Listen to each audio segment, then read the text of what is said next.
Campo, que es una escritora, ensayista e intelectual argentina que dejó un legado inesperado para el feminismo.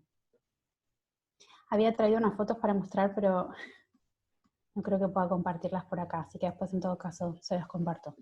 Los términos que o nombres propios que van a surgir son Victoria Ocampo, Adolfo Bioy Casares, la Villa Ocampo, que era una de sus casas, Bernardo de Estrada, que era su marido, la revista Sur, y el peronismo, que es un partido político de la Argentina.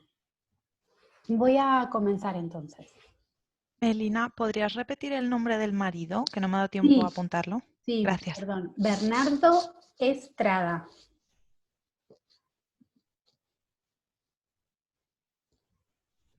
Y luego voy a hacer referencia a algunos escritores, pero muy reconocidos a título informativo, digamos. ¿Comienzo entonces? Señoras y señores, hoy les voy a hablar entonces de Victoria Ocampo. Victoria Ocampo es una escritora, ensayista, traductora e intelectual argentina que hizo de nexo con el resto del mundo y ubicó a dicho país en un lugar de suma importancia al promover el diálogo entre diferentes culturas. Además, fue pionera en la lucha por la igualdad de género. Victoria Ocampo nació en 1890 en el seno de una familia aristocrática. Fue la mayor de 6 hermanas. Con una infancia que transcurrió entre Europa y Buenos Aires, comenzó a demostrar interés por la literatura y se convirtió en promotora de obras de colegas nacionales e internacionales al fundar la revista Sur. Quiso ser actriz, pero respetó la voluntad de su padre, quien le dijo: antes muerto que una hija mía arriba del escenario. Viajó por el mundo y se nutrió de eso. Lejos de decidir tener una vida cómoda, optó por romper estereotipos y es considerada a día de hoy una de las principales y primeras feministas. Victoria Ocampo manejaba, fumaba y vestía pantalones en una época en la que eso era aceptado socialmente solo para los 22 años, con Bernardo de Estrada, y en su luna de miel conoce al primo de este, un diplomático, quien posteriormente se convierte en su amante. Victoria Ocampo fue la primera mujer en la Argentina que obtuvo el registro de conducir.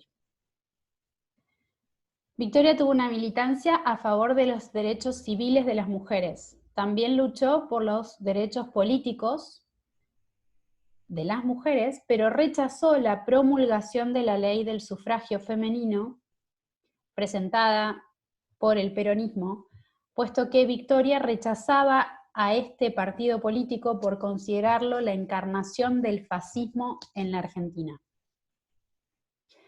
La figura de Victoria Ocampo fue trascendental para la cultura argentina por la revista Sur, que fue creada en 1931. La revista Sur fue una publicación literaria que se mantuvo durante 40 años, todo financiado por Victoria. En ese momento y contexto de la Argentina, las mujeres como intelectuales tenían un rol casi insignificante porque era un ámbito predominantemente masculino.